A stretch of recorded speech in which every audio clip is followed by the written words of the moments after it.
Hello दोस्तों, मैं DP Singh आपका डीपी क्लासेस में स्वागत करता हूं। आज हम लोग आंग्ल सिख युद्ध के बारे में पढ़ने वाले हैं। इसके पहले का जो हमने वीडियो अपलोड किया है, आपने देखा कि किस प्रकार सिख गुरु आते हैं। 10 सिख गुरुओं के बारे में हम लोग पढ़ते हैं और उनसे संबंधित प्रमुख बातों को हम लोग पढ़ते हैं। फिर आज वहीं से हम आगे क्रम शुरू करेंगे कि जो आपके 10वें गुरु थे गुरु गोविंद सिंह, उनके जो शिष्य होते हैं बंदा बहादुर, वो किस प्रकार से एक नए सिख राज्य की स्थापना करते हैं। और हम लोग पढ़ेंगे कि कैसे अंग्रेज इस सिखों के क्षेत्र को अपने प्राधिकार के अंतर्गत ले लेते हैं। तो इसमें बहुत सारी बातें हैं जो आपके एग्ज़ाम के पॉइंट ऑफ व्यू से इम्पोर्टेंट हैं। एक ज़रूरी बात यह है कि जब आप इतनी पढ़ाई कर रहे हैं, आपको टाइम टू टाइम हमारे वीडियोस मिलते रहते हैं, वो फेसबुक के माध्यम से, यूट्यूब या फिर आपने कहीं से भी आपको किसी ने शेयर किया है, तो आप इसके डिस्क्रिप्शन बॉक्स में जाएँ, वहाँ से आपको सारे वीडियोज़ के प्लेलिस्ट मिलेंगे। चाहे वो जो सब्जेक्ट मैंने पढ़ाया है, पॉलिटी, ज्योग्राफी, इंडियन ज्योग्राफी, जो भी मैंने पढ़ाया है उसके प्लेलिस्ट के लिंक मिल जाएंगे। और उसमें टेलीग्राम का लिंक भी दिया हुआ है जहां से आप डेली टेस्ट दे सकते हैं। तो डेली टेस्ट भी मैं आपको ऑर्गेनाइज करता हूं। आप वहां से टेलीग्राम ग्रुप में जुड़ करके जो भी आप वीडियो पढ़ते हैं उससे संबंधित उसका एक टेस्ट दे सकते हैं। जो पहले टेस्ट हो चुके हैं उनके भी लिंक पड़े हुए हैं और डेली कंटिन्यू होते रहते हैं। तो आपकी पढ़ाई और अच्छी हो, इसके लिए कंटिन्यू हम वर्क कर रहे हैं। हिस्ट्री की आज ये 13वीं क्लास है। हम लगातार कोशिश में हैं कि हिस्ट्री की क्लासेस जल्दी से जल्दी ख़त्म हो सकें और फिर उसके बाद इन्वायरमेंट का लेक्चर लेके आने वाले हैं। तो हम लोग शुरू करते हैं अपने आंग्ल सिख युद्ध। इसको हम लोग शुरू करते हैं। शुरू करने के पहले दोस्तों, अगर आपने अभी तक हमारे चैनल को सब्सक्राइब नहीं किया है तो सब्सक्राइब करिए और साथ में बेल आइकन को दबाइए। इससे होगा ये कि जब आप नोटिफिकेशन बेल आइकन को आप क्लिक करते हैं तो इसको क्लिक करने से होता ये है कि जैसे ही मैं वीडियो अपलोड करूँगा वो आपको तुरंत मिल जाएगा और आप उसे देख पाएंगे, या टेस्ट में अपलोड करता हूं तो आप उसका टेस्ट भी दे पाएंगे। अब इसमें होता यह है कि जो 10वें गुरु होते हैं गुरु गोविंद सिंह, उनके अंतिम समय में जो उनके शिष्य होते हैं बंदा बहादुर, तो बंदा बहादुर का नाम वो देते हैं गुरुबख्श सिंह। क्या नाम है दोस्तों? गुरुबख्श सिंह। तो गुरुबख्श सिंह के नाम से ये आते हैं। इनको वो निर्देश देते हैं कि आप एक राजनीतिक राज्य की स्थापना करें। पंजाब इनको भेजते हैं। तो गुरुबख्श सिंह एक प्रथम सिख राज्य की स्थापना करते हैं। तो प्रथम सिख राज्य की स्थापना कौन करते हैं? बंदा बहादुर या गुरुबख्श सिंह? वास्तव में ये एक ही नाम है। बंदा बहादुर का ही नाम क्या था? गुरुबख्श सिंह, जिसको कि नाम किसने दिया था? गुरु गोविंद सिंह ने। तो आपसे अगर कोई क्वेश्चन आता है तो आप इसमें कोई गलती नहीं करेंगे।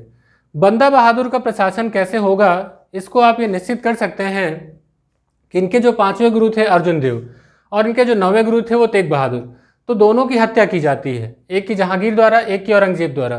तो होता यह है कि इनको लगता है कि आज नहीं तो कल सिख धर्म पर जो खतरा है, लोगों ने इन पर अत्याचार किए, जो भी मुगल शासक थे। तो इनका कार्य ये था बंदा बहादुर का कि सबसे पहले उनसे बदला चुकाना।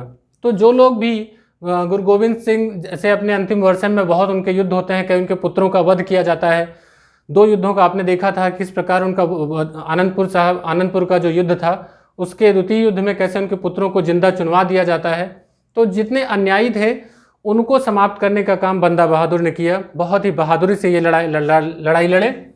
और होता ये है कि अपने ये एक समर्थ शासक के रूप में आते हैं। तो ये गुरु नानक और गुरु गोविंद सिंह, इनको अंकित करते हुए सिक्के चलाते हैं, अपनी मोहरें बनाते हैं। तो आप देखें तो एक सकुशल राज्य की स्थापना करते हैं। लेकिन होता यह है कि युद्ध के दौरान इन्हें बंदी बना लिया जाता है और फर्रुखसियर द्वारा इन्हें मृत्युदंड 1716 में दे दिया जाता है। तो आप देखें कि एक योग्य शासक जो सिखों में आते हैं बंदा बहादुर, इनकी मृत्यु हो जाती है। और जैसे गुरु अर्जुन देव को फांसी दी गई, जैसे ही गुरु तेग बहादुर को, वैसे ही बंदा बहादुर को भी फांसी दे दी जाती है।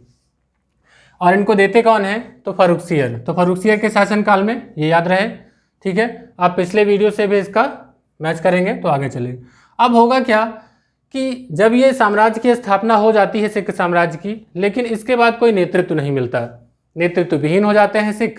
ऐसे में होता क्या है कि सारे सिख जो दीपावली और बैसाखी के त्यौहार थे उसमें एकत्रित हुआ करते थे, और एकत्रित होने को कहते थे सरबत खालसा। दरअसल उसको जो मिलने की एक सभा थी उसको कहते थे सरबत खालसा, और जो भी निर्णय उसमें लिया जाता था उसे कहते थे गुरुमत्ता। तो इसी के तहत शासन प्रशासन सिखों का चलने लगा। तो अभी कोई नेतृत्व नहीं था, सभी दीपावली और बैसाखी के पर्व पर जब इकट्ठा होते थे तो उसे कहते थे सरबत खालसा, और सरबत खालसा द्वारा लिए गए निर्णय को गुरुमत्ता कहा जाता था। तो इसके तहत वो अपना निर्णय चला रहे होते हैं। लेकिन इसी में कपूर सिंह शासक बन के आते हैं सिखों में। वो दल खालसा संगठन की स्थापना करते हैं और करते ये हैं कि उन्होंने एक राखी प्रथा का प्रारंभ किया। ये राखी प्रथा से क्वेश्चन आपके पूछे जा सकते हैं, वैसे भी एग्जाम में देखने को कम मिले हैं। लेकिन राखी प्रथा क्या थी? तो राखी प्रथा वास्तव में सिख धर्म को मजबूत करने की एक प्रक्रिया थी। इसमें यह था कि प्रत्येक सिख अपनी उपज का, अपनी आय का 1/5 भाग कर के रूप में, आध्यात्मिक कर के रूप में अनिवार्य रूप से देगा। इसके बदले ये जो दल खालसा संगठन है वो उनकी सुरक्षा का उत्तरदायित्व लेगा। तो आप देखें कि राखी प्रथा नाम से लगता है कि कोई फेस्टिवल होगा, लेकिन राखी प्रथा वास्तव में सिखों की सुरक्षा का एक तरीका था। तो ये किसके द्वारा शुरू किया गया था? कपूर सिंह। कौन सा संगठन था? तो दल खालसा संगठन। तो आप देखें बंदा बहादुर के बाद एक तरीका तो उन्होंने निकाला कि सरबत खालसा के जरिए अपना प्रशासन चलाया। उसके बाद कपूर सिंह आते हैं। होता क्या है कि ऐसे ही कोई नेतृत्व विहीन होने की वजह से कई मिसलों में सिख के छोटे छोटे राज्यों में विभाजित हो जाता है। उसमें कई दल उभर आते हैं। इन छोटे छोटे राज्यों को कहते हैं मिसल। क्या कहते हैं? मिसल। तो प्रमुख ये 12 मिसल होते हैं कुल।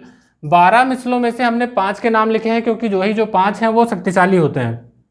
इनके नाम देख लेते हैं क्या क्या है। अगर आपको 12 देखने हैं तो आप बुक में एक बार देख लें, वैसे उनसे क्वेश्चन नहीं पूछे जाते हैं। भंगी मिसल, सुकेर चकिया मिसल, आहलूवालिया मिसल, कन्हैया मिसल और नक्कई मिसल। तो ये 5 छोटे राज्य थे, सिख राज्य। अपने आप में बड़े भी थे, लेकिन ये है कि चूंकि ये मिसल छोटे राज्यों को कहा जाता था, तो ये 5 मिसलें अधिक शक्तिशाली थी। इसमें जो भंगी मिसल था वो सर्वाधिक शक्तिशाली था। सर्वाधिक शक्तिशाली। तो कभी कभी ये क्वेश्चन पूछा जाता है कि मिसलों में सबसे शक्तिशाली कौन सा था? तो जो भंगी मिसल था वो सर्वाधिक शक्तिशाली था। अमृतसर वगैरह इन्हीं के अंडर में थे, इनका काफ़ी बड़ा क्षेत्र था। लेकिन इनमें जो सुकेर चकिया मिसल है, यहाँ से एक शासक निकल के आते हैं, उनका नाम है रणजीत सिंह। रणजीत सिंह। आप इन्हीं का देखेंगे आगे, इन्हीं का शासन प्रशासन चलता है, तो ये पूछा जाता है कि रणजीत सिंह जो है वो किस मिसल से संबंधित थे? तो सुकेर चकिया मिसल से। ये बाद में युद्ध कर करके वो और सबको अपने अंडर में ले लेते हैं और रणजीत सिंह ही एक नेतृत्व प्रदान करते हैं। तो आपने यहाँ तक जो अभी तक पढ़ा, आपने देखा बंदा बहादुर को, फिर सरबत खालसा, फिर दल खालसा संगठन, फिर उसके बाद मिसल आते हैं। मिसल में सबसे शक्तिशाली भंगी है, लेकिन सुकेर चकिया मिसल से रणजीत सिंह आगे आते हैं। आइए देखते हैं रणजीत सिंह किस प्रकार से एक शासन चलाते हैं और क्या क्या घटनाएं घटती हैं। दोस्तों, ये इतिहास पढ़ना एक अपने आप में एक उत्सुकता जागृत करना होता है। आपके मन में कुछ सवाल उठने चाहिए कि रणजीत सिंह आए होंगे, उनके सामने क्या परिस्थितियां रही होंगी, फिर उनका प्रशासन कैसा रहा होगा, अगर कोई संधि करनी पड़ी होगी तो किस प्रकार हुई होगी। ये आपको अपने दिमाग में बैठाने होंगे, तभी आप इन चीज़ों को पढ़ पाएंगे। हम रणजीत सिंह को देखते हैं। पहले जानते हैं इनका शासनकाल। 1792 से 1839 इनका शासनकाल है। होता क्या है कि रणजीत सिंह बहुत कम उम्र में ही शासक बनते हैं। जब इनका शासन ये 92 में बनते हैं तो एक बार आक्रमण हो जाता है अफगान शासक जमन शाह का, लेकिन वो वापस चले जाते हैं। दोबारा 1797 में ये जमन शाह जो हैं अफगान शासक, ये फिर से आक्रमण करते हैं। तो दोबारा आक्रमण करते हैं, तब इनसे मुकाबला होता है। रणजीत सिंह बहुत बहादुरी से लड़ते हैं और इनको जमन शाह को खदेड़ते हुए लाहौर तक पहुंच जाते हैं। होता क्या है कि जो जमन शाह है, इनकी जो तोपें होती हैं, लगभग 12 तोपें, वो चिनाब नदी में गिर जाती हैं। अब जब वो नदी में गिर जाती हैं तो ये जल्दबाजी में भागने की वजह से उन तोपों को निकाल नहीं पाते। कौन? जमन शाह, अफगान शासक। लेकिन रणजीत सिंह ने उदारता दिखाते हुए इनकी तोपों को निकलवाया और उसे वापस काबुल भिजवा दिया। तो जमन शाह दुश्मन जरूर थे, लेकिन वो बहुत प्रभावित हुए रणजीत सिंह से। दोनों के बीच में मैत्री संबंध हो जाते हैं। रणजीत सिंह को वो शासक मान लेते हैं, राजा की उपाधि देते हैं। तो जमन शाह ने रणजीत सिंह को इनवाइट किया कि आप लाहौर पर आएँ और उस पर अपनी सत्ता स्थापित करें। तो लाहौर तक पहुंच गए थे। जमन शाह ने लाहौर पर इनको स्वीकृति दे दी कि आइए आप लाहौर पर शासन करें। तो रणजीत सिंह के अंडर में लाहौर आ जाता है। बाद में ये अपनी शक्ति का विस्तार करते हैं। अमृतसर, जो कि भंगी मिसल के अंतर्गत था, उन पर विजय प्राप्त करके अमृतसर पर भी अपनी ये विजय प्राप्त कर लेते हैं। इनकी ख्याति बढ़ती है। अब आप जानते हैं किसी शासक की अगर ख्याति बढ़ेगी तो सबसे ज़्यादा खुन्नस किसको मचेगी। इस समय दक्षिण से अंग्रेज बढ़ते चले आ रहे थे। अभी आप देखें तो अब अंग्रेजों का जो क्रम था, चूंकि मराठा लगभग इस वर्ष तक आप देखेंगे तो वो छिन्न भिन्न हो ही चुके थे। तो उनका ये था कि अब जो एक उत्तर पश्चिम की तरफ का क्षेत्र है उसे सुरक्षित किया जाए। अब यहाँ समझते हैं थोड़ा सा इंटरनेशनल प्रेशर क्या था। देखिए होता क्या है कि उस समय यूरोप में जिस तरीके से नेपोलियन का ग्रुप आगे बढ़ता जा रहा था, नेपोलियन जिस तरीके से जीतता जा रहा था, तो उनकी सेनाओं को, तो फ्रांस की सेनाओं को रोकने के लिए या पश्चिम से जो भी आक्रमण हो उत्तर से, उनको रोकने के लिए अंग्रेजों को लग रहा था कि एक ऐसा कोई राज्य हो जो पहले उनको रोक ले, ताकि हमारा भारत में जो उपनिवेश है वो सुरक्षित रहे। तो यहाँ पर देखिए वो करते क्या हैं कि वो एक तो सबसे ज़्यादा परेशान होते हैं रणजीत सिंह से। रणजीत सिंह अपनी शक्ति में लगातार वृद्धि कर रहे थे लाहौर और अमृतसर पर, जैसे इन्होंने किया। एक बात यहाँ ये भी बताना चाहूँगा कि रणजीत सिंह एक ऐसे शासक थे जिनकी सेना सर्वाधिक आधुनिक थी। इन्होंने विदेशियों को बुला करके अपने यहाँ ट्रेनिंग दिलवाई। वो फ्रांसीसी थे, इटालवी थे, ला करके किसी को तोपखाने को, किसी को पैदल सेना को, किसी को घुड़सवारी को, सभी को ये ट्रेनिंग दिलाते। इनकी सेना में यूरोपियन भी थे, हिंदू भी थे, मुस्लिम भी थे। इन्होंने हर प्रकार से अपनी सेना को सुसज्जित कर रखा था। रणजीत सिंह की सेना, ये माना एक इतिहासकार ने लिखा भी है कि दुनिया की सर्वाधिक सुसज्जित सेना थी, सर्वाधिक सुंदर सेना थी। तो रणजीत सिंह की सेना बहुत शक्तिशाली थी। तो अंग्रेज परेशान ये थे कि अगर इस तरीके से रणजीत सिंह बढ़ते रहे तो एक दिन वो हमारे लिए खतरा बन जाएंगे। तो होता ये है कि लॉर्ड मिंटो उस समय होते हैं वायसराय। लॉर्ड मिंटो अपने एक दूत को चार्ल्स मेटकाफ को भेजते हैं इनके पास, रणजीत सिंह के पास, दबाव बनाने के लिए, जो भी एक संधि का प्रस्ताव लेकर के इनके पास भेजते हैं। तो होता यह है कि चार्ल्स मेटकाफ थोड़ी बहुत परेशानी के साथ रणजीत सिंह के साथ एक संधि करने पे तैयार हो जाते हैं। इनके बीच में रणजीत सिंह ने थोड़ा दबाव, चूँकि अंग्रेजों का भी दबाव था और वहाँ का प्रेशर था, तो उसकी वजह से इन्हें एक संधि की, अमृतसर की संधि। तो यहाँ कोई युद्ध नहीं होता है। एक्चुअली अंग्रेजों ने अपना एक दूत भेजा था चार्ल्स मेटकाफ को, ताकि वो एक संधि कराई जा सके, और रणजीत सिंह के ऊपर थोड़ा दबाव भी बनाया गया अंग्रेजों के जरिए। तो अमृतसर की संधि होती है 25 अप्रैल 1809 को। अब ये संधि क्या होगी? संधि के तहत अंग्रेजों की मंशा क्या थी? दरअसल चार्ल्स मेटकाफ यानी कि लॉर्ड मिंटो ये चाहते थे कि जो पहला आक्रमण हो पश्चिम की तरफ से, मध्य एशिया की तरफ से या पश्चिम एशिया की तरफ से जो पहला आक्रमण हो, तो उससे रणजीत सिंह मुकाबला कर लें। तो इसमें यह मान लिया कि सतलज नदी का जो पश्चिमी भाग है उस पर जो अधिकार होगा वो किसका होगा? रणजीत सिंह का। और जो पूर्वी भाग है उधर अंग्रेजों का अधिकार रहेगा। इनको कहा गया कि हमारी सतलज नदी जो है वो हमारी सीमा होगी, तो आप इसके इधर रहें और हम इसके इधर, हम आपकी देखभाल करेंगे, आप हमारी देखभाल करिए। तो एक बफर स्टेट की तरीके से इनका डेवलपमेंट कर दिया गया। स्मार्ट तरीके से उन्होंने क्या किया कि रणजीत सिंह यानी कि पंजाब प्रशासन को एक बफर स्टेट, बफर जोन की तरीके से यूज़ किया कि जब भी पश्चिमी या यूरोपियन की कोई शक्तियाँ आती हैं इधर से, अफगानिस्तान की तरफ से आक्रमण करेंगी, तो हम सुरक्षित हो जाएंगे, क्योंकि आगे लड़ने के लिए कौन होंगे?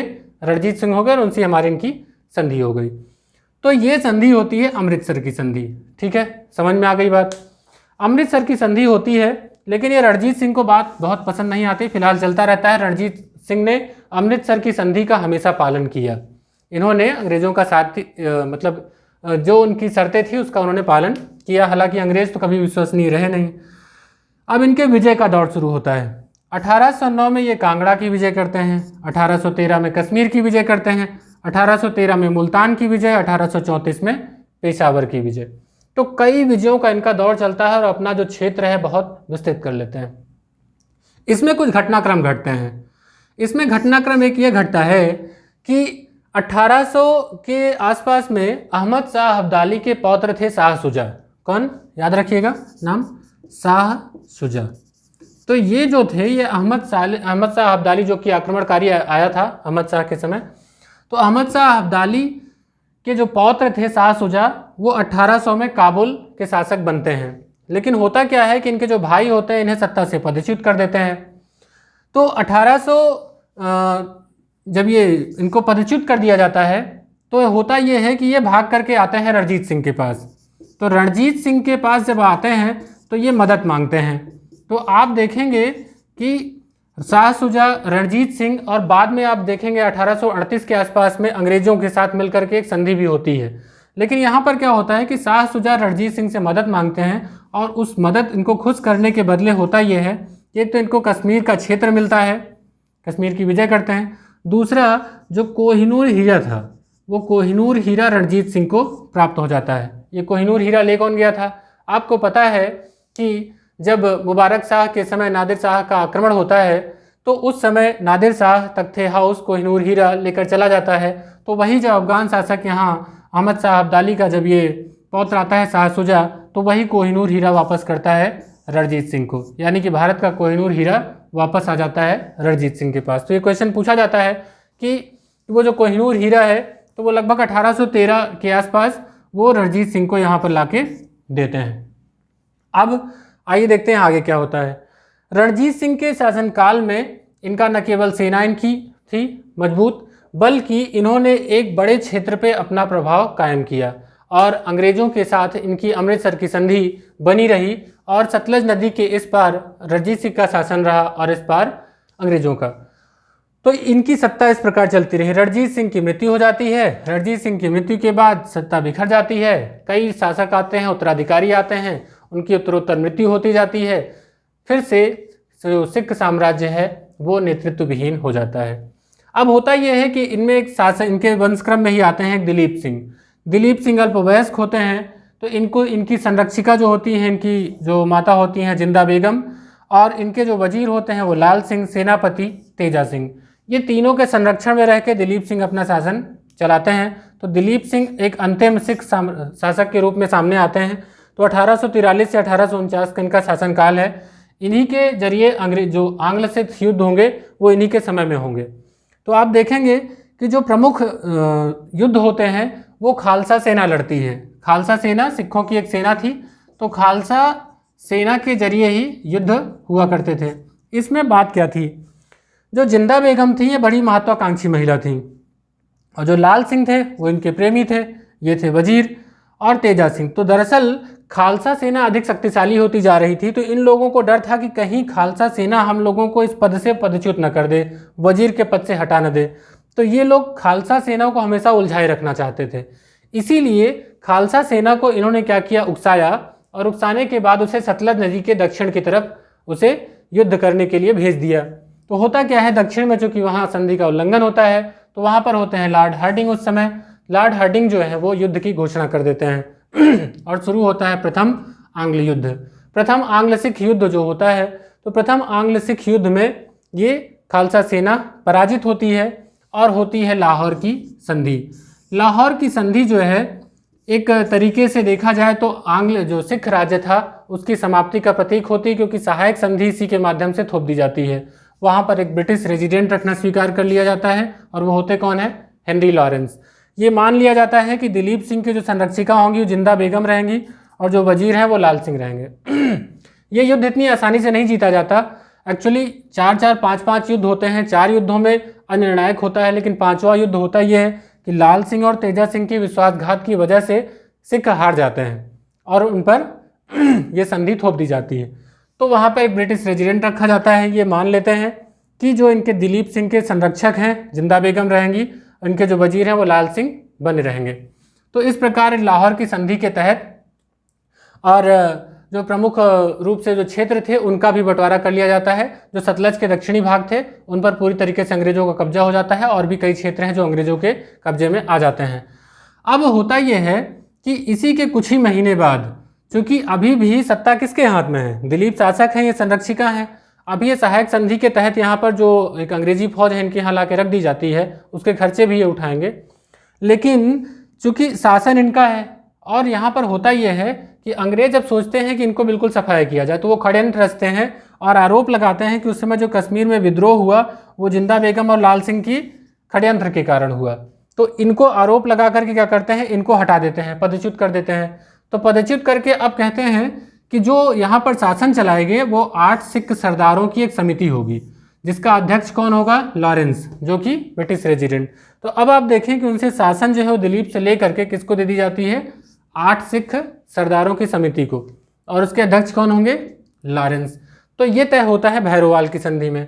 ये भैरोवाल की संधि किसके साथ होती है, जिंदा बेगम लाल सिंह के साथ में, कि इनको हटा दिया जाता है और उसके बाद 8 सिख सरदारों की समिति अध्यक्ष उसके लॉरेंस होंगे, ये तय की जाती है। तो क्वेश्चन क्या बनता है, प्रथम आंग्ल सिख युद्ध कब होता है? 1845 से 1846 के बीच में। इनमें 1846 में 2 संधियां होती हैं, एक बार लाहौर की संधि, एक बार भैरोवाल की संधि। लाहौर की संधि के तहत सहायक संधि थोप दी जाती है। भैरोवाल की संधि के तहत 8 सिख सरदार, ये कौन थे? अंग्रेजों के पक्षधर थे। तो 8 सिख सरदारों की समिति बना करके उसके अध्यक्ष एक यूरोपियन अध्यक्ष लॉरेंस को बना दिया जाता है, वो उसका शासन संभालते हैं। अब होता क्या है कि खालसा सेना बिखर जाती है। अब अभी खालसा सेना बची हुई है, प्रशासन में तो बदलाव आ गया, लेकिन जो सिख लड़ाकू, चूंकि आप देखेंगे तो शुरू से ही हरगोविंद के समय से ही सैन्य शिक्षा प्रारंभ हो जाती है, तो उनके अंदर जो अपनी रक्षा का एक उत्तरदायित्व था, वो खालसा सेना अभी भी वो उसकी लड़ने की वो क्षमता थी। तो अंग्रेज सोचते हैं कि अब इसे समाप्त किया जाए, लेकिन खालसा सेना विद्रोह पर उतर आती है कि जिस प्रकार, दरअसल होता यह है कि जो उस समय जो गवर्नर होते हैं अंग्रेज, वो सेना में बिखराव की स्थिति करने लगते हैं, यानी कि हर वर्ष कई हजार सैनिकों को सेवा से निवृत्त करने लगते हैं। तो उनको लगता है कि सिख साम्राज्य अब जल्द ही नष्ट हो जाएगा, उसकी जगह वो यूरोपियन को भर्ती करते हैं, तो खालसा सेना में हो जाता है विद्रोह, और यही विद्रोह बनता है द्वितीय आंग्ल सिख युद्ध। इसके तहत 3 युद्ध होते हैं। तो एक होता है पहले चिनाब के तट पर, फिर झेलम के तट पर, फिर चिनाब के तट पर। तो आप देखेंगे चिनाब के तट पर रामनगर का युद्ध होता है।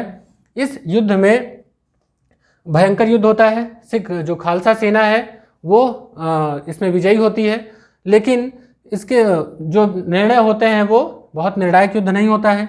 चिलियावाला का युद्ध होता है, इसके तहत ये पराजित होते हैं। गुजरात के युद्ध के तहत सिख साम्राज्य पूरी तरीके से बिखर जाता है और ये पूरा कब्जे में आ जाता है अंग्रेजों के। तो आप 3 युद्ध याद रखें, 1848 में एक रामनगर का, 1849 में चिलियावाला और 1849 में गुजरात का युद्ध। ये गुजरात राज्य नहीं है, ये चिनाब नदी के किनारे का क्षेत्र है, गुजरात का युद्ध। तो ये पूछा जा सकता है कि आंग्ल सिख युद्ध, जो सिख साम्राज्य है, वो किस युद्ध के जरिए अंग्रेजी साम्राज्य मिला लिया गया? तो वो था गुजरात का युद्ध। अब होता क्या है, जो दिलीप सिंह होते हैं, इनको पढ़ाई करने के लिए 5 लाख की पेंशन दी जाती है और इनको इंग्लैंड भेज दिया जाता है पढ़ाई करने के लिए, और ये वहाँ पर एक अंग्रेजों के प्रभाव में रह के ईसाई धर्म स्वीकार कर लेते हैं। हालांकि बाद में वापस आते हैं तो फिर से सिख धर्म स्वीकार कर लेते हैं। तो दोस्तों, इस तरीके से हम देखते हैं कि किस प्रकार एक सिख राज्य स्थापित होता है और कैसे आकर के 2 युद्धों के अंतर्गत वो अंग्रेजी साम्राज्य में मिला लिया जाता है। तो इस प्रकार हमने देखा कि अगर हम लोग मैप पर देखें तो बंगाल से शुरू हुआ था ये क्रम, यहाँ मैसूर वो जीतते हैं, उसके बाद मराठे के बाद वो पंजाब पर अपना अधिकार कर लेते हैं। तो आप देखिए उनका लगभग पूरे भारत पर एक प्रभुत्व कायम हो जाता है। अब इसके बाद जो स्थितियां होंगी वो अवध में कैसी हैं, अब इसके बाद एक समय आएगा, क्योंकि आप देख रहे हैं 1846 का समय हो चुका है, जब पूरी इनकी सत्ता इनके केंद्र में आ जाएगी सत्ता, तो बहुत सारे जमींदार, बहुत सारे शासक, सभी की सत्ता जा चुकी होगी, सहायक संधि कई पे थोपी जा चुकी होगी। ऐसे में शुरू होता है स्वतंत्रता संग्राम। तो 1857 का स्वतंत्रता संग्राम हम लोग आगे लेके आएंगे, जिसको हम लोग पढ़ेंगे कि किस प्रकार 1857 के स्वतंत्रता संग्राम में अंग्रेजों के विरुद्ध आवाज़ उठती है और जगह जगह से अंग्रेजों को एक बहुत तगड़ा मोर्चा मिलता है। तो मिलते हैं अगली क्लास में 1857 के स्वतंत्रता संग्राम के साथ। तब तक पढ़ाई करते रहिए, और आपने अगर हमारे वीडियो को अभी तक लाइक नहीं किया है तो लाइक कर दीजिए, अपने दोस्तों के साथ भी शेयर करिए, जिससे कि ये जो हमारा डीपी क्लासेस है वो और अधिक स्टूडेंट्स के साथ में आगे चले। और हाँ, इसका जो टेस्ट है वो देना मत भूलिए, इसके लिए आप टेलीग्राम लिंक पे ज़रूर आएँ। Good bye.